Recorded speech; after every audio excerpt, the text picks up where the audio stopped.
Welcome to Civil Service IAS, your go-to YouTube channel for all things related to the Indian Administrative Service. Laxmikant की जो series चल रही है उसका ये पार्ट 9 है दोस्तों। अब तक लाइक ना किया हो तो लाइक का बटन जरूर दबा दीजिए। अभी देखिए है क्या दोस्तों कि केवल भारत का संविधान ऐसा नहीं है जिसमें एक प्रियम्बल है। अमेरिका के संविधान में भी प्रियम्बल है और भी बहुत सी कंट्रीज हैं जिनके संविधानों में प्रियम्बल है। तो उसको देखते हुए इंडिया ने भी अपने संविधान में प्रियम्बल डाला है। अब preamble actually basically it is an introduction to the constitution. आगे कॉन्स्टिट्यूशन में क्या लिखा होने वाला है इसके बारे में एक अच्छा गैस हम लोग प्रियम्बल से कर सकते हैं। जैसे कि एनए पालखी वाला करके एक एमिनेंट ज्यूरिस्ट थे, अगर आप किताब पढ़ पा रहे हैं तो आप देख पाएंगे। उन्होंने बोला कि preamble is the identity card of the constitution. तो ये कॉन्स्टिट्यूशन एक्चुअली में क्या है ये उस प्रियम्बल से मालूम पड़ेगा। ये प्रियम्बल को बनाया कैसे गया इसको तो मैं पहले ही आपको बता चुका हूं कि भाई ऑब्जेक्टिव्स रेजोल्यूशन था। ओके, ऑब्जेक्टिव्स रेजोल्यूशन को पास कराया था कॉन्स्टिट्यूएंट असेंबली ने। किसने? पंडित जवाहरलाल नेहरू जी ने। एक बात और यहां पे इंपॉर्टेंट हो जाती है कि इस ऑब्जेक्टिव रेजोल्यूशन को कब इंट्रोड्यूस किया गया था और कब इसको अडॉप्ट किया गया। तो देखिए हमारे पहले प्रधानमंत्री नेहरू जी ने, हालांकि वो जिस समय उन्होंने इसको इंट्रोड्यूस किया तो उस समय वो प्रधानमंत्री नहीं थे, तो नेहरू जी ने 13 दिसंबर 1946 को, जब हमारा देश आजाद नहीं हुआ था, उस समय पे इंट्रोड्यूस किया, मूव किया इस ऑब्जेक्टिव रेजोल्यूशन को हमारी कॉन्स्टिट्यूएंट असेंबली में। और बाद में कॉन्स्टिट्यूएंट असेंबली ने वोटिंग करके इस ऑब्जेक्टिव रेजोल्यूशन को पास किया, अडॉप्ट किया 22 जनवरी 1947 को। तो हमारा देश आजाद नहीं हुआ था लेकिन हमें पता था आजाद होने वाला है। तो 22 जनवरी 1947 को ही कॉन्स्टिट्यूएंट असेंबली ने बोल दिया कि हम अपने संविधान को इस ऑब्जेक्टिव रेजोल्यूशन के हिसाब से ही बनाएंगे। ओके, और इस ऑब्जेक्टिव रेजोल्यूशंस का जो मॉडिफाइड वर्जन है वो है आपका प्रियम्बल। प्रियम्बल क्या है? ये रहा आपके सामने प्रियम्बल। प्रियम्बल को दोस्तों 42nd अमेंडमेंट एक्ट 1976 के थ्रू बदला गया है, जिसके थ्रू सोशलिस्ट, सेक्युलर और इंटीग्रिटी नाम के वर्ड को जोड़ा गया है। तो सोशलिस्ट, सेक्युलर ये वर्ड और इंटीग्रिटी वर्ड, ये तीनों वर्ड्स आपके 42nd अमेंडमेंट एक्ट 1976 के थ्रू जोड़े गए हैं। अब ये टेक्स्ट देख लीजिए दोस्तों प्रियम्बल का। ये टेक्स्ट इंपॉर्टेंट है, पता होना चाहिए आपको। क्यों पता होना चाहिए ये भी बताता हूं, यूपीएससी मेंस में क्वेश्चन आ सकता है। पढ़ते हैं। We the people of India have solemnly resolved to constitute India. अब देखिए we the people of India यानी कि हम जो कि पीपल है इस देश के जो नागरिक हैं, उन्होंने ये रिजॉल्व किया है कि इंडिया को एक sovereign, socialist, secular, democratic Republic बनाया जाएगा। तो भैया देखिए संविधान का आइडेंटिटी कार्ड है ये प्रियम्बल, और संविधान के आइडेंटिटी कार्ड में ही लिखा है कि हमारे देश के नागरिक सोलेमनली रिजॉल्व कर रहे हैं। यानी कि हमारे कॉन्स्टिट्यूशन की पावर कहां से आती है? हमारे देश के नागरिकों के से आती है। तो अल्टीमेट पावर कहां है? अल्टीमेट पावर लोग, देश के लोगों के पास।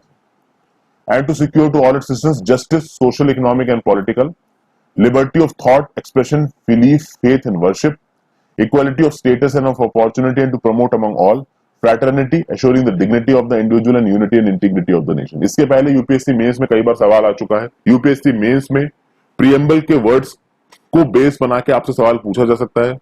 आपसे बोला जा सकता है कि what type of justice are mentioned in the preamble and what they mean in the real world scenario. इस तरीके के सवाल बन सकते हैं दोस्तों। तो अगर मान लीजिए जस्टिस से रिलेटेड सवाल बनता है प्रियम्बल के कंटेक्स्ट में, तो आपको सोशल जस्टिस अलग से एक्सप्लेन करना पड़ेगा, इकोनॉमिक जस्टिस अलग से एक्सप्लेन करना पड़ेगा, पॉलिटिकल जस्टिस अलग से एक्सप्लेन करना पड़ेगा।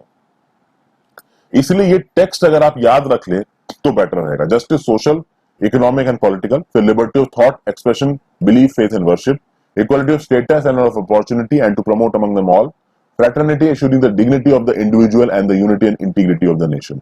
ये अगर टेक्स्ट इतना अगर आप याद कर लो दोस्तों तो काफी मदद दे सकता है आपको। इतना टेस्ट अगर आप याद कर लो, किसी मेंस के एग्जाम में भी आप इसको जीएस पेपर 1 में जहां पे स्टैटिक सवाल पूछे जाते हैं उसमें अगर ये एक दो लाइनें आप चेप दोगे तो आपका आंसर को एक डेप्थ मिलेगी। फिर आगे लिखा है in our constituent assembly this 26th day of November 1949 do hereby adopt, enact and give to ourselves this constitution. तो यानी कॉन्स्टिट्यूशन को अडॉप्ट कब किया गया?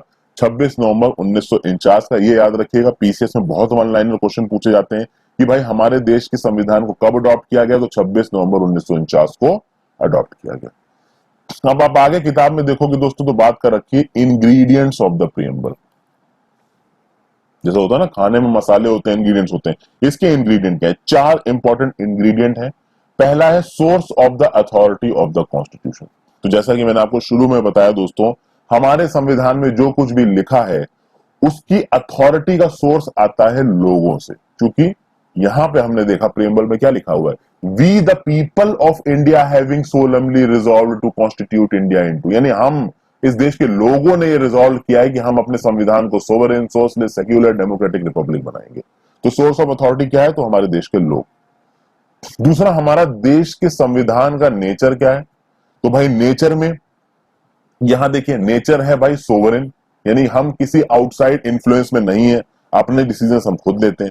उसके बाद आती है सोशलिस्ट, तो सोशलिस्ट में प्राइवेट ओनरशिप थोड़ी कम है, ठीक है ना, लोगों के लिए सरकार आगे बढ़ चढ़ के काम करेगी। सोशलिस्ट का क्या मतलब है ये भी समझाऊंगा आपको। फिर सेक्युलर, सेक्युलर मतलब धर्मनिरपेक्ष है, किसी एक धर्म को वरीयता नहीं दी जाती, किसी एक धर्म को इंपॉर्टेंस नहीं दिया जाता है, फिर ये सेक्युलर है। तो सोशलिस्ट, सोवरेन, सोशलिस्ट, सेक्युलर हो गया। और फिर आता है डेमोक्रेटिक, तो डेमोक्रेटिक मतलब सबको हक है, सबका बराबर का हक है। और रिपब्लिकन, रिपब्लिकन यानी कि जो हमारा हेड ऑफ स्टेट है उसको चुना गया है, ना कि वो कोई मोनार्च या किसी स्पेशल प्रिविलेज के थ्रू आया गया हो। तो ये इंपॉर्टेंट चीजें हैं आज की वीडियो में दोस्तों, मैं यही आपको समझाने वाला हूं। फिर अगर अगला बात की जाए, नेचर तक आज की वीडियो में हम बात करेंगे। अगली वीडियो में बात करेंगे हम लोग ऑब्जेक्टिव्स ऑफ द कॉन्स्टिट्यूशन की। तो ऑब्जेक्टिव्स ऑफ द कॉन्स्टिट्यूशन में क्या आता है भाई, कि जस्टिस होना चाहिए। और जस्टिस आप देखोगे दोस्तों तो सोशल, इकोनॉमिक, पॉलिटिकल तीनों होता है। तो जस्टिस होना चाहिए, फिर लिबर्टी होनी चाहिए, तो सोचने की लिबर्टी, अपने आप को एक्सप्रेस करने की लिबर्टी, अपने फेथ की लिबर्टी, बिलीफ की लिबर्टी, पूजा करने की लिबर्टी, लेकिन आपकी लिबर्टी किसी दूसरे के लिए प्रॉब्लम क्रिएट ना करे, ऐसे भी बहुत से प्रावधान है। फिर इक्वालिटी होनी चाहिए, तो भैया सबको स्टेटस की इक्वालिटी हो, सबको अपॉर्चुनिटी की इक्वालिटी हो। और फिर फाइनली फ्रेटर्निटी होनी चाहिए। फ्रेटर्निटी कहने का मतलब है भाईचारा, और साथ साथ एक आदमी दूसरे इंसान की डिग्निटी का ध्यान रखे, क्योंकि जब एक आदमी दूसरे इंसान की डिग्निटी का ध्यान रखेगा तो दोनों के बीच में भाईचारा होगा, तब यूनिटी और इंटीग्रिटी ज्यादा होगी नेशन की। तो भैया अगर एक धर्म दूसरे धर्म की इज्जत नहीं कर रहा और आपस में लड़ रहे हैं तो यूनिटी इंटीग्रिटी तो हो नहीं सकती। फिर अगली जो चीज है हमारे कॉन्स्टिट्यूशन के इंग्रेडिएंट्स में, वो है डेट ऑफ अडॉप्शन। तो भैया date of adoption of the constitution, तो ये आपको पता है दोस्तों, फाइनली जो पूरी तरीके से संविधान लागू हुआ था वो हुआ था 26 जनवरी 1950 को। लेकिन हमारे कॉन्स्टिट्यूशन में सिग्नेचर पड़ गए थे कब? 26 नवंबर 1949 को, और बहुत सारे प्रोविजंस इस 26 नवंबर 1949 को लागू हो गए थे। तो ओवरऑल ये इंग्रेडिएंट्स है दोस्तों हमारे संविधान के। ओके, आई होप अब तक ये चीजें आपको क्लियर हुई हैं। अब हम बात करते हैं कीवर्ड्स की। जैसा कि मैंने आपको बताया ना कि जब बात आई थी नेचर ऑफ द कॉन्स्टिट्यूशन की, तो नेचर ऑफ द कॉन्स्टिट्यूशन में सोवरेन है हमारा कॉन्स्टिट्यूशन, सोशलिस्ट है, सेक्युलर है, डेमोक्रेटिक है, रिपब्लिक है। देखेंगे इनको। सबसे पहले बात आती है किसकी? सबसे पहले बात आती है सोवरेनिटी की। सोवरेनिटी को दोस्तों आप लोग इस हिसाब से समझो, मान लीजिए आप एक नागरिक हो, आप दिन में कुछ काम करते हो, ठीक है, तो अगर आपको कोई ऑर्डर दे रहा है कि तुमको ऐसा करना है, कि तुम ये करो, ठीक है, मैं जस्ट एग्जांपल दे रहा हूं। मान लीजिए आप किसी प्राइवेट जॉब में नौकरी करते हैं और उस प्राइवेट जॉब की नौकरी में आपका बॉस आपको परेशान करता है, ये कर दो, वो कर दो, वो कर दो, वो कर दो। फिर शाम को 6 बजे के बाद आपकी छुट्टी हो गई, 6 बजे के बाद रात में 8 बजे वो आपको फोन करके बोल रहा है, नहीं भाई ये पीपीटी मेरे को बना के भेजो तुरंत। तो आप उस काम को करना भले ना चाहते हो, लेकिन बॉस के डर में आपको करना पड़ रहा है, तो क्या आप सोवरेन है? नहीं। एक तरीके से देखा जाए तो आप उस समय सोवरेन नहीं है। हमारा देश सोवरेन है, इसका मतलब यह है कि हमारा देश ना किसी की डिपेंडेंसी है और ना ही किसी का डोमिनियन है। ना ही हमारा देश किसी पे डिपेंडेंट है और ना ही किसी का डोमिनियन है। डोमिनियन का मतलब क्या होता है दोस्तों? 26 जनवरी 1950 तक जो हमारा देश था डोमिनियन था। डोमिनियन के बाद वो पूरी तरीके से रिपब्लिक हो गया। हालांकि वैसे तो हमको इंडिपेंडेंस 15 अगस्त 1947 को मिल गई थी, तो उसके बाद ही डिपेंडेंसी, डोमिनियन सब खत्म हो गया था, हम बिल्कुल आजाद हो गए थे। लेकिन हम नाम के लिए डोमिनियन थे 26 जनवरी 1950 तक। उसके बाद भी हम कॉमनवेल्थ में बने रहे, हमने कॉमनवेल्थ को छोड़ा नहीं। उसका आगे हम अभी बात करेंगे। तो सोवरेन का मतलब होता है कि हम एक इंडिपेंडेंट स्टेट हैं, ना हम किसी के डोमिनियन हैं, ना हम किसी की डिपेंडेंसी, हम किसी भी चीज में किसी पे डिपेंडेंट नहीं है। ओके, और हम किसी को रिपोर्ट नहीं करते। डोमिनियन का मतलब क्या हो गया? डोमिनियन देखिए कुछ इस तरीके से होता है दोस्तों कि मान लीजिए एक कंट्री हेड पे, मान लीजिए इंग्लैंड हेड पे, और इंग्लैंड के नीचे बहुत सी और कंट्रीज है। अब उन कंट्रीज को सेल्फ रूल तो दिया गया है, बट कुछ चीजों में उनको जाके अपने मालिक से परमिशन लेनी पड़ेगी, इंग्लैंड से परमिशन लेनी पड़ेगी। इसको बोला जाता है डोमिनियन में। तो पहले डोमिनियन स्टेटस मांग रही थी इंडियन नेशनल कांग्रेस, पहले Indian national Congress self rule मान रही थी, डोमिनियन स्टेटस मांग रही थी। यानी वो कह रही थी कि हमें इंटरनली सेल्फ रूल करने दीजिए, बाहर की चीज हम जो भी करेंगे वो आपसे बात करेंगे, लेकिन वो भी नहीं दिया ब्रिटिश सरकार ने। तो बाद में बोला कंप्लीट इंडिपेंडेंस, कोई डोमिनियन नहीं। तो आई होप आपको डोमिनियन का मतलब समझ में आया हो। अब देखिए यहां पे देखिए, इंडियन इंडिपेंडेंस एक्ट 1947 जब पास हुआ दोस्तों, उससे पहले हम लोग डिपेंडेंसी थे ब्रिटिश एम्पायर के। मतलब एक तरीके से आप कह सकते हो कि हम लोग ब्रिटिशर्स के गुलाम थे। 15 अगस्त से लेके 26 जनवरी तक हम लोग डोमिनियन रहे, ठीक है, ब्रिटिश कॉमनवेल्थ ऑफ नेशन पे। हमारा डोमिनियन का स्टेटस खत्म हो गया 26 जनवरी 1950 को, लेकिन उसके बाद भी हमने कॉमनवेल्थ को नहीं छोड़ा, हम कॉमनवेल्थ के मेंबर रहे, ठीक है। बट हम डोमिनियन थे 15 अगस्त से 26 जनवरी 1950। 15 अगस्त से पहले हम लोग गुलाम थे, तो हम लोग डिपेंडेंसी थे, ठीक है। डिपेंडेंसी आप कह सकते हो कि गुलाम का एक बड़ा सा स्टैंडर्ड सा वर्ड है, ठीक है ना, एक अच्छा होता है ना वर्ड, तो वो है। और फिर 26 जनवरी 1950 के बाद हम डोमिनियन भी नहीं रहे। अच्छा एक और बात बताऊं आपको, इंडिया डोमिनियन नहीं रहा 26 जनवरी 1950 को, जब हमारा संविधान लागू हुआ। पाकिस्तान डोमिनियन रहा 1956 तक। तो पाकिस्तान इंग्लैंड का डोमिनियन रहेगा 1956 तक, ओके। 1949 में, ठीक है, जब ये सब डिबेट चल रही थी कॉन्स्टिट्यूएंट असेंबली में, उस समय पे दोस्तों ये बात हुई कि भाई क्या हम कॉमनवेल्थ ऑफ नेशंस के पार्ट रहेंगे। अब सवाल आता है कि कॉमनवेल्थ ऑफ नेशंस क्या है। ये कॉमनवेल्थ ऑफ नेशंस के कॉमनवेल्थ गेम्स भी होते हैं आज की डेट में। कॉमनवेल्थ ऑफ नेशंस उन नेशंस का ग्रुप था दोस्तों जो कभी ना कभी ब्रिटिश राज के अंदर रहे थे, ठीक है। लेकिन जब देश आजाद होने लगे तो इस कॉमनवेल्थ ऑफ नेशंस की डेफिनेशन बदल गई। अब कॉमनवेल्थ ऑफ नेशंस में ये हो जाएगा कि भाई ये उन कंट्रीज की ग्रुपिंग है, उन कंट्रीज का ग्रुप है जो कभी ब्रिटिश गवर्नमेंट के गुलाम हुआ करते थे, लेकिन आज नहीं है। आज सब बराबर हैं, आज सब एक दूसरे की मदद करते हैं, दोनों में कल्चरल एक्सचेंजेस होते हैं, दोनों में एंटरटेनमेंट के एक्सचेंजेस होते हैं, जैसे कि गेम्स होते हैं दोस्तों, कॉमनवेल्थ गेम्स होते हैं। तो जब 1949 में कॉन्स्टिट्यूएंट असेंबली में बहस चल रही थी, बहुत सारे लोगों ने बोला कि हमको कॉमनवेल्थ ऑफ नेशंस का पार्ट रहना चाहिए। तो इसमें कुछ लोग डर गए कि भैया अभी अभी तो हमको ब्रिटिशर्स को आजादी मिली, आप फिर हमको गुलाम बनाना चाहते हो। तो यहां पे उनको एक बात क्लैरिफाई की गई। पंडित नेहरू जी ने 1949 में बोला कि भाई हमने पूर्ण स्वराज की प्लेज ली है और हमने अपनी कंप्लीट इंडिपेंडेंस ली है। अब हम अगर इस कॉमनवेल्थ ऑफ नेशन को ज्वाइन करते हैं तो हम एक अलायंस बना रहे हैं एक कंट्री के साथ, हम एक कंट्री के साथ दोस्ती बना रहे हैं। तो इस अलायंस के हेड पे है ब्रिटेन, तो हम ब्रिटेन के गुलाम नहीं, हम ब्रिटेन के साथ दोस्ती बना रहे हैं। उसी तरीके से बाकी जितनी कंट्रीज थी इस कॉमनवेल्थ में, उनके साथ हम दोस्ती बना रहे हैं। हम किसी भी तरीके से उनसे इंफीरियर नहीं है, और आगे अगर कोई प्रॉब्लम होती है तो हम कभी भी इस कॉमनवेल्थ ऑफ नेशंस को छोड़ सकते हैं। इसलिए डरने की बिल्कुल जरूरत नहीं है। कॉमनवेल्थ ऑफ नेशंस को ज्वाइन करके कहीं पे भी हम किसी के गुलाम नहीं है। हाँ, हम दोस्त जरूर हैं इनसे। तो हम ब्रिटेन से अपनी दोस्ती कर रहे हैं, एक अलायंस बना रहे हैं, ना कि उनकी गुलामी कर रहे हैं। और हम कभी भी इस कॉमनवेल्थ को छोड़ सकते हैं। तो पंडित नेहरू जी ने समझाया, सबको समझ में भी आया, और फिर हम कॉमनवेल्थ ऑफ नेशंस के मेंबर रहे। वही कंसेप्ट है आपका यूनाइटेड नेशंस ऑर्गेनाइजेशन का। आपको पता है 1945 में सेकेंड वर्ल्ड वॉर हुआ दोस्तों। जब फर्स्ट वर्ल्ड वॉर खत्म हुआ तो लीग ऑफ नेशंस बना था। लीग ऑफ नेशंस इफेक्टिव नहीं हुआ अपने काम करने में, वो इफेक्टिव नहीं हुआ। उसके बाद आप देखेंगे जर्मनी में हिटलर का राज हुआ, हिटलर उठा और फिर भैया सेकेंड वर्ल्ड वॉर छिड़ गया। कहते हैं कि अगर लीग ऑफ नेशंस इफेक्टिव होता, सारे देश मिल बांट के काम करने की कोशिश होते, तो ऐसी कंडीशंस ही नहीं बनती जर्मनी में कि हिटलर इतना उठ पाता और सेकेंड वर्ल्ड वॉर होता। इस लीग ऑफ नेशंस ने इफेक्टिवली काम नहीं किया। इंग्लैंड, फ्रांस जैसी कंट्रीज का दबदबा रहा उसमें, जर्मनी को बहुत दबाया गया, जर्मनी के नागरिकों में रोष आ गया, हिटलर को मौका मिला और सेकेंड वर्ल्ड वॉर छिड़ गया। तो ये लीग ऑफ नेशंस की गलती थी। लीग ऑफ नेशंस इनएफिशिएंट था, इसलिए बाद में यूनाइटेड नेशंस ऑर्गेनाइजेशन बनाया गया 1945 में, और ये बोला गया कि भाई इसको एफिशिएंट रहना है, आगे कोई ऐसा वॉर ना हो। इस चीज में यूनाइटेड नेशंस ऑर्गेनाइजेशन एक मेजर रोल प्ले करेगा। तो यहां पे ये भी बोला जा रहा है कि भाई इंडिया यूएनओ का मेंबर बना 1945 में, पर यूएनओ का मेंबर बन के किसी भी तरीके से इंडिया अपनी सोवरेनिटी को नहीं छोड़ रहा है। वो बस एक अलायंस बना रहा है यूएनए को बाकी मेंबर्स के साथ। ये चीज समझ आ गई दोस्तों। फिर इंडिया को जब सोवरेनिटी मिली, सोवरेनिटी का मतलब यह है कि इंडिया आगे आने वाले समय में किसी बाहर की टेरिटरी को अपनी टेरिटरी बना सकता है। यानी कि जैसे फॉर एग्जांपल सिक्किम, तो Sikkim became a part of India, ठीक है।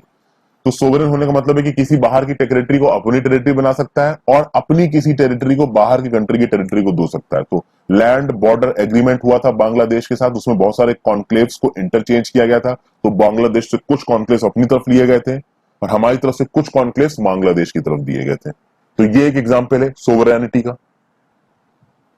इस लैंड बाउंड्री एग्रीमेंट में first schedule of the Indian constitution को अमेंड किया गया था। कौन से कॉन्स्टिट्यूशनल अमेंडमेंट एक्ट से? 100th कॉन्स्टिट्यूशनल अमेंडमेंट एक्ट से। ठीक है दोस्तों, तो ये कुछ चीजें आपको पता चली। आई होप आपको जो कुछ भी मैं समझा रहा हूं समझ में आ रहा हो। दोस्तों एक कमेंट डाल दीजिएगा जितने भी लोग देख रहे हैं। ठीक है, थैंक यू करके मुझसे लगेगा कि आपको कुछ समझ में आया है।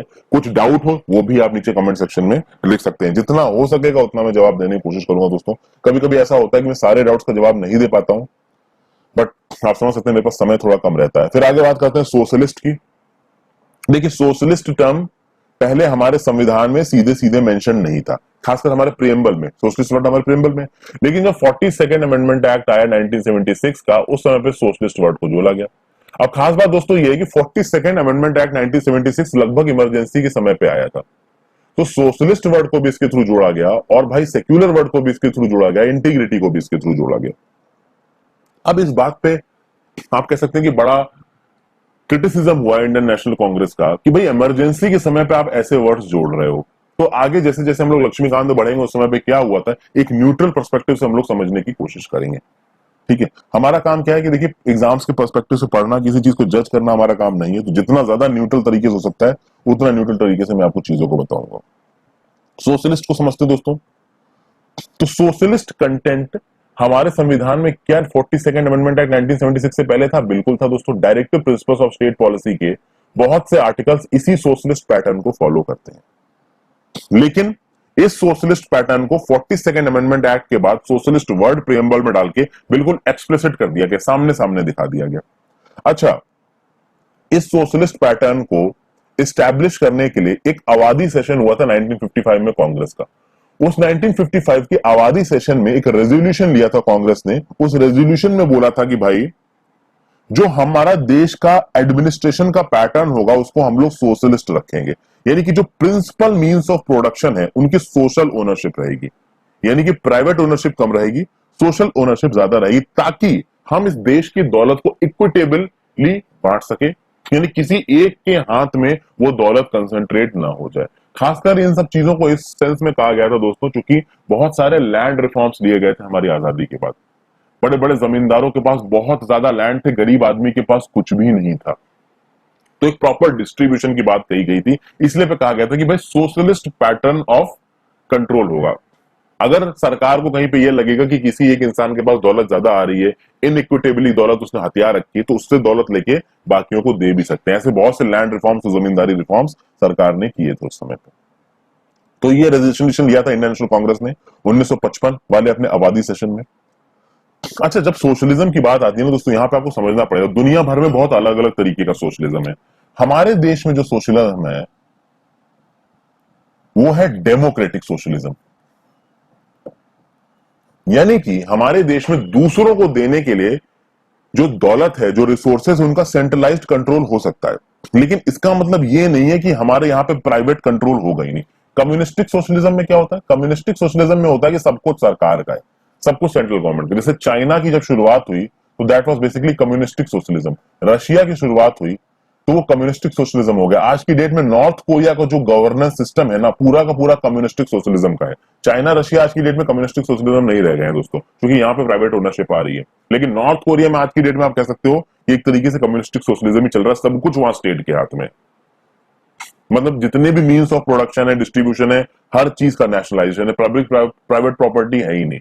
लेकिन अब चाइना, रशिया, हर जगह पे सोशलिज्म के मायने डाइल्यूट हो चुके हैं। इंडिया में जो सोशलिज्म है वो डेमोक्रेटिक सोशलिज्म है। यानी कि जो जरूरी चीजें हैं लोगों के लिए, उन जरूरी चीजों पे सरकार कंट्रोल कर सकती है और लोगों में इक्विटेबली बांट सकती है। लेकिन देश प्रोग्रेस करे उसके लिए प्राइवेट ओनरशिप अलाउड है, इनोवेशन अलाउड है। तो ये हमारा वर्जन है सोशलिज्म का, डेमोक्रेटिक सोशलिज्म। तो डेमोक्रेटिक सोशलिज्म का काम क्या है भैया? पॉवर्टी को खत्म करना है, इग्नोरेंस को खत्म करना है, डिजीज, इनइक्वालिटी ऑफ अपॉर्चुनिटी को खत्म करना है। ये सब चीजें इसमें बोली गई हैं। यहां पे इंदिरा गांधी जी ने एक बार बोला भी था कि देखिए हमारा जो सोशलिज्म है वो दुनिया के सोशलिज्म से अलग है। हम उन सेक्टर्स को नेशनलाइज करेंगे, उन सेक्टर्स पे स्टेट का सेंट्रल का कंट्रोल करेंगे जहां हमको लग रहा है कि कंट्रोल करना जरूरी है। जहां पे कंट्रोल करना जरूरी नहीं है वहां हम नहीं करेंगे। जैसे आज की डेट में भी दोस्तों अब न्यूक्लियर रिसर्च से रिलेटेड जो सेक्टर है वो नेशनलाइज्ड है इंडिया में। ओके, उसमें किसी और को आना अलाउड नहीं है।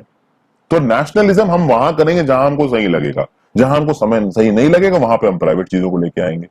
ओके दोस्तों, फिर आप आगे देखोगे न्यू इकोनॉमिक पॉलिसी 1991 की जब आई, ठीक है, जब आपका लिबरलाइजेशन, प्राइवेटाइजेशन, ग्लोबलाइजेशन हुआ, उस समय पे नेशनलाइजेशन और ये जो सोशलिज्म वाला कंसेप्ट था इंडिया का वो काफी डाइल्यूट हुआ।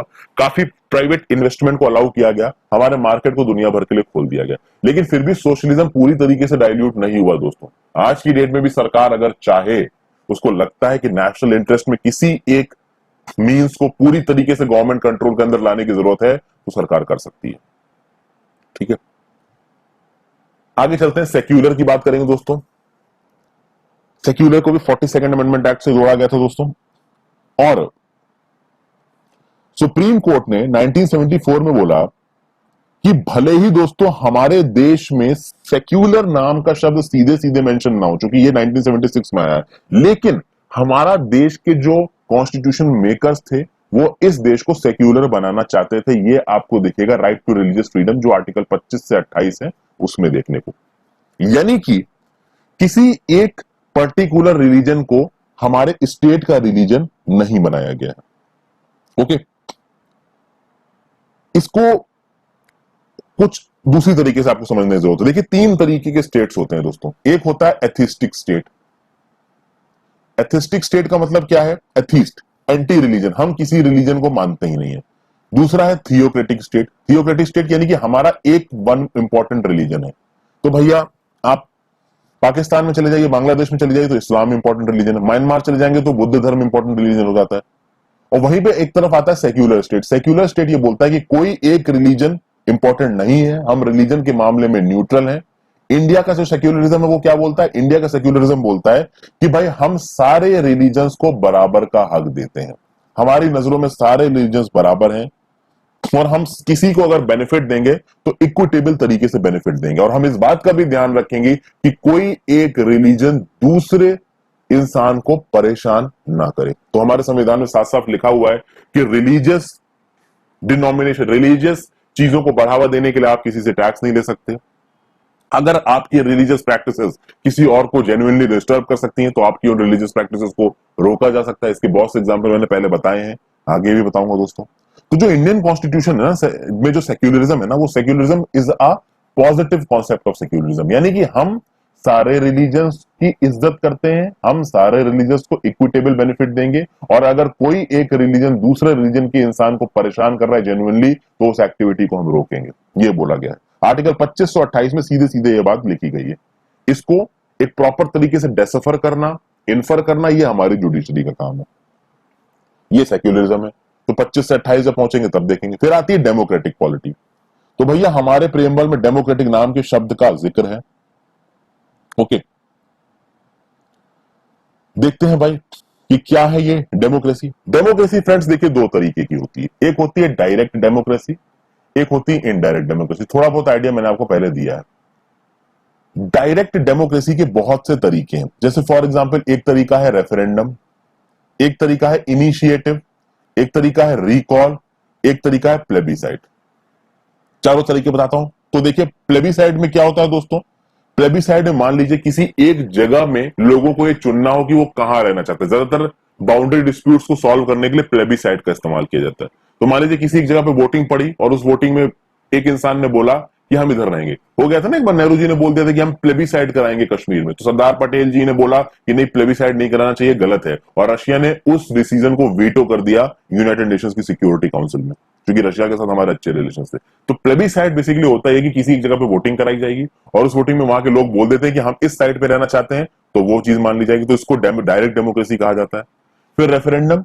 रेफरेंडम में मान लीजिए कोई एक पॉलिटिकल डिसीजन लेना है, तो पॉलिटिकल डिसीजन को लेने के लिए उसे लोगों के सामने रख दिया जाएगा और लोगों से बोला जाएगा कि आप इस पे वोट करिए, और आपके वोट के हिसाब से हम ये डिसाइड करेंगे कि पॉलिटिकल डिसीजन लेना है कि नहीं लेना है। तो रेफरेंडम एक ऐसा प्रोसीजर जहां पे प्रपोज्ड लेजिस्लेशन को लोगों के वोट के, लोगों के डायरेक्ट वोट के थ्रू साइन किया जाता है, लाया जाता है। फिर इनिशिएटिव क्या होता है? इनिशिएटिव में लोग खुद सरकार को यह रिक्वेस्ट कर सकते हैं कि लोग खुद एक लेजिस्लेचर को बनाएंगे, लेजिस्लेशन को बनाएंगे और फिर उसको सरकार के सामने रखेंगे कि आप इसको लागू करिए। तो इसको बोला जाता है इनिशिएटिव। और रिकॉल क्या होता है? रिकॉल में ये होता है कि मान लीजिए किसी एक ऑफिशियल को लोगों ने इलेक्ट करके प्लेस ऑफ पावर में बैठाया है और अगर वो ऑफिशियल सही से काम नहीं कर रहा है तो लोग अपना वोट डाल के उस ऑफिसर को वापस निकाल सकते हैं, कह सकते हैं कि भैया इसके टर्म को खत्म होने से पहले इसको इसकी गद्दी से हटाओ क्योंकि ये अपना काम ठीक से नहीं कर रहा है। तो ये होती है डायरेक्ट डेमोक्रेसी। और डायरेक्ट डेमोक्रेसी भाई पढ़े लिखे देशों में ही हो सकती है। तो स्विट्जरलैंड में डायरेक्ट डेमोक्रेसी सक्सेसफुल है क्योंकि वहां पे इतनी टेक्नोलॉजी है कि भैया लोग सीधे सीधे वोट डाल देते हैं किसी एक इश्यू पे, लोग कम है, पढ़े लिखे हैं। इंडिया में डायरेक्ट डेमोक्रेसी काम नहीं कर सकती, तो इंडिया में काम करती है भाई रिप्रेजेंटेटिव डेमोक्रेसी। ठीक है दोस्तों, तो इंडिया वाला क्या है? इंडिया है रिप्रेजेंटेटिव डेमोक्रेसी। तो भाई जो इनडायरेक्ट डेमोक्रेसी होती है, ये इनडायरेक्ट डेमोक्रेसी भाई होगी आपकी दो तरीकों की। इनडायरेक्ट डेमोक्रेसी में पार्लियामेंट्री डेमोक्रेसी हो सकती है, प्रेसिडेंशियल डेमोक्रेसी होती है। और यहां पे जो मैं इनडायरेक्ट डेमोक्रेसी कह रहा हूं दोस्तों, ये एक्चुअली में है रिप्रेजेंटेटिव डेमोक्रेसी। तो डायरेक्ट डेमोक्रेसी में सीधे लोगों ने पार्टिसिपेट किया और इनडायरेक्ट डेमोक्रेसी जिसको रिप्रेजेंटेटिव डेमोक्रेसी बोला गया, मतलब लोगों ने वोट डाल के अपने रिप्रेजेंटेटिव्स को चुना और वो रिप्रेजेंटेटिव्स उनके बिहाफ पे अब नियम कानून बनाएंगे। तो ये जो इनडायरेक्ट डेमोक्रेसी है या रिप्रेजेंटेटिव डेमोक्रेसी है, ये दो तरीके की है। एक तो है भाई पार्लियामेंट्री और एक है प्रेसिडेंशियल। तो यूएसए में प्रेसिडेंशियल है, इंडिया में है आपकी पार्लियामेंट्री। ओके, पार्लियामेंट्री डेमोक्रेसी की कुछ आपको मैं एग्जांपल्स बता चुका हूं। जैसे कि मैंने आपको बताया है कि पार्लियामेंट्री डेमोक्रेसी में लेजिस्लेचर होता है, एग्जीक्यूटिव होता है, वो एग्जीक्यूटिव उसी लेजिस्लेचर से ही चुनता है, वो एग्जीक्यूटिव जो भी डिसीजंस लेगा उसके लिए वो लेजिस्लेचर को रिस्पॉन्सिबल रहेगा। तो बहुत सी और चीजें होती है डेमोक्रेसीज में कि भैया यूनिवर्सल एडल्ट फ्रेंचाइज होगी, हर कोई वोट डाल सकता है, समय समय पे इलेक्शंस होंगे, जुडिशरी की इंडिपेंडेंस होगी। जैसे कि हमारे यहाँ पे देखिए लेजिस्लेचर भी है, एग्जीक्यूटिव भी है और जुडिशरी भी है, किसी तरीके का कोई डिस्क्रिमिनेशन नहीं होगा, डेमोक्रेसी को प्रॉपर तरीके से माना जाएगा। जैसे हमारे प्रेम्बल में डेमोक्रेटिक शब्द लिखा हुआ है और हमारे प्रेम्बल में जो डेमोक्रेटिक शब्द है उसमें पॉलिटिकल डेमोक्रेसी भी है, इकोनॉमिक डेमोक्रेसी भी है, सोशल डेमोक्रेसी भी है। तो देखिए पॉलिटिकल डेमोक्रेसी तो पूरी तरीके से फॉलो हो रही है, पर इकोनॉमिक डेमोक्रेसी की हालत हमारे देश में थोड़ी खराब है, इनइक्वालिटी बहुत ज्यादा है। और सोशल डेमोक्रेसी की तरफ हम लोग थोड़ा थोड़ा बढ़ रहे हैं, बहुत से स्टेप्स है हमारे। आर्टिकल 15 देख लीजिए, आर्टिकल 16 देख लीजिए, जहां पर रिजर्वेशन का प्रावधान है वो इस सोशल डेमोक्रेसी को लाने के लिए किया गया है। इकोनॉमिक डेमोक्रेसी को लाने के लिए सीधे सीधे प्रावधान करे तो बहुत से गए हैं, बट ये सक्सेसफुल नहीं है। आज के माइग्रेंट के इश्यू को देख के आप ये समझ सकते हो। आगे धीरे धीरे समझाऊंगा दोस्तों आपको। अब देखिए बी.आर. अम्बेडकर जी ने 25 नवंबर 1949 में जब कॉन्स्टिट्यूएंट असेंबली में बहस चली तो उन्होंने बोला, देखिए पॉलिटिकल डेमोक्रेसी, सोशल डेमोक्रेसी और इकोनॉमिक डेमोक्रेसी ये सब आपस में एक दूसरे के साथ इंटरकनेक्टेड है। अगर सोशल डेमोक्रेसी नहीं है तो पॉलिटिकल डेमोक्रेसी नहीं हो सकती, ठीक है। अगर पॉलिटिकल डेमोक्रेसी नहीं है तो सोशल डेमोक्रेसी नहीं हो सकती। उसी तरीके से हमारे अम्बेडकर जी ने यह भी बोला कि लिबर्टी, इक्वालिटी, फ्रेटर्निटी एक दूसरे के साथ एसोसिएटेड है। अगर लिबर्टी नहीं है तो इक्वालिटी नहीं हो सकती, अगर इक्वालिटी नहीं है तो लिबर्टी नहीं हो सकती। तो ऐसी बातें बात करी गई थी दोस्तों। धीरे धीरे आगे मैं आपको समझाऊंगा इन चीजों के बारे में। तो डेमोक्रेटिक सेंस ये है यहाँ पे, और ऐसी कोई चीज मुझे यहाँ पे नजर नहीं आ रही दोस्तों जो आपको समझ में ना आए खुद से, आप पढ़ ही रहे होंगे। इसको देखिए किस तरीके से समझाया गया। अगर आप लिबर्टी और इक्वालिटी की बात करते हैं मान लीजिए, ठीक है, तो मान लीजिए इक्वालिटी नहीं है और आपने लिबर्टी दे दी, इक्वालिटी नहीं है तो लिबर्टी दे दी, तो लिबर्टी में होगा क्या कि कुछ ग्रुप्स बहुत पावरफुल निकल के आएंगे और वो नीचे के जो कमजोर ग्रुप्स हैं, वीक ग्रुप्स हैं, उनको दबाएंगे। तो अगर इक्वालिटी नहीं है, लिबर्टी है, तो पावरफुल ग्रुप्स उभरेंगे, वीक ग्रुप्स उभरेंगे और पावरफुल ग्रुप्स वीक ग्रुप्स को दबाएंगे। दूसरा, मान लीजिए कि अगर लिबर्टी नहीं है और इक्वालिटी है तो भाई इंडिविजुअल इनिशिएटिव खत्म हो जाएगा। यानी कि कोई एक ऐसा पर्सन होगा जिसके अंदर मान लीजिए कोई एक्स्ट्रा ऑर्डिनरी टैलेंट है, तो जबरदस्ती उस एक्स्ट्रा ऑर्डिनरी टैलेंट वाले इंसान को एक फुद्दू इंसान के साथ मिलकर चलना पड़ेगा, उसके बराबर होना पड़ेगा। तो टैलेंट को उभारने की भी जरूरत है, क्योंकि इन्हीं टैलेंट के दम पे हमारा देश आगे बढ़ता है। इसीलिए दोनों चीजें साथ में होनी जरूरी है, फ्रेटर्निटी भी साथ में होनी जरूरी है। लिबर्टी इक्वालिटी नहीं तो फ्रेटर्निटी तो वैसे ही नहीं हो सकती। आगे बात करते हैं, यहां पे ज्यादा समय लगाने का फायदा नहीं है दोस्तों, क्योंकि और भी बहुत सी चीजें एक्सप्लेन करनी है। फिर बात करते हैं रिपब्लिक की।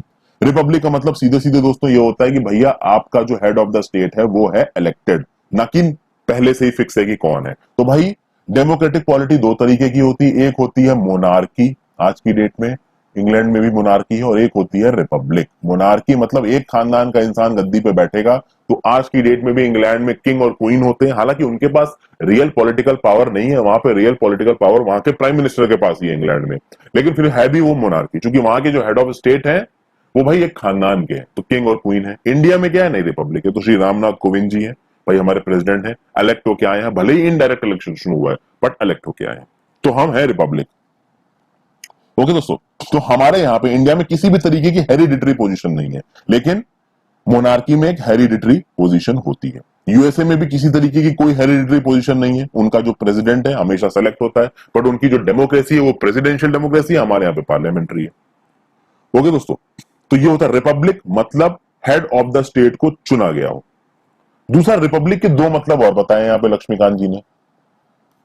एक रिपब्लिक का मतलब बोला है कि पॉलिटिकल सोवरेनिटी और जो रियल पावर है उस पावर को आप लोगों के हाथ में दो, पीपल के हाथ में दो, किसी एक सिंगल पर्सन या किंग के हाथ में आप उस पावर को नहीं दे सकते, क्योंकि किसी एक सिंगल पर्सन किंग के हाथ में पावर को दे दोगे तो वो डिक्टेटरशिप हो जाएगी। तो रिपब्लिक मतलब पॉलिटिकल, लोगों के political power is in the hands of people, तो इन लोगों के पास यह हक है कि 5 साल बाद ये वोट में सरकार को हटा सकते हैं। और फिर रिपब्लिक का दूसरा मतलब है कि किसी भी तरीके की कोई प्रिविलेज्ड क्लास आज की डेट में हमारी इंडियन सोसाइटी में नहीं है। तो पहले के समय पे होता था ना, राज्य रजवाड़े, कुछ नहीं है, आज की डेट में सब बराबर हैं। There is absence of any privileged class, और जितने भी पब्लिक ऑफिसेज हैं उन पब्लिक ऑफिसेज में लोग इनडिस्क्रिमिनेट तरीके से कंटेस्ट कर सकते हैं, आ सकते हैं। तो भाई यूपीएससी का एग्जाम निकलता है बिना किसी प्रिविलेज के, सबको अलाउ है, जो भी भारत का सिटीजन है कि वो उनको एग्जाम को दे सकता है। यहाँ पे रिजर्वेशन को कंसीडर मत करिए दोस्तों, चूंकि रिजर्वेशन दिया गया था उन लोगों को बाकी लोगों के बराबर लाने के लिए जो पहले से डिस्क्रिमिनेटेड थे, डिसएडवांटेज थे। तो भाई हमारा देश जब आजाद हुआ, ठीक है, तो रिजर्वेशन के प्रावधान को रखना बहुत जरूरी था, क्योंकि एक ग्रुप ऐसा था जो हर तरीके से दबा हुआ था और दूसरा ग्रुप थोड़ा इन्फ्लुएंशियल था। तो इस इन्फ्लुएंशियल ग्रुप के सामने ये जो दबा हुआ ग्रुप है वो डिसएडवांटेज में ना चला जाए, इसलिए इनको कुछ प्रिविलेजेस दिए।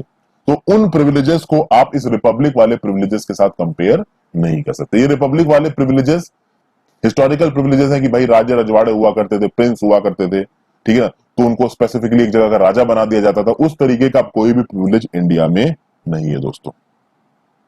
तो यहां पे मैं इस अपने लेक्चर को खत्म कर रहा हूं दोस्तों। आगे हम लोग बात करेंगे जस्टिस की, फिर जस्टिस के बाद लिबर्टी, इक्वलिटी, फ्रेटर्निटी, इन सब चीजों की बात करेंगे। फिर हम बात करेंगे सिग्निफिकेंस क्या है प्रेमबल का, प्रेमबल हमारे संविधान का पार्ट है नहीं है, इस पे क्या बहस हुई है हिस्ट्री में, और हमारे प्रेमबल को अमेंड किया जा सकता है या नहीं किया जा सकता। तो thank you for watching this video friends. I hope आपको ये वीडियोस पसंद आ रही हो। अपने रिव्यूज को कमेंट सेक्शन में लगातार छोड़ते रहें और जितना हो सके इन वीडियोस को अपने दोस्तों के साथ शेयर करें। Good bye. By subscribing to our channel, you'll gain access to a wealth of engaging videos that aim to educate and inspire.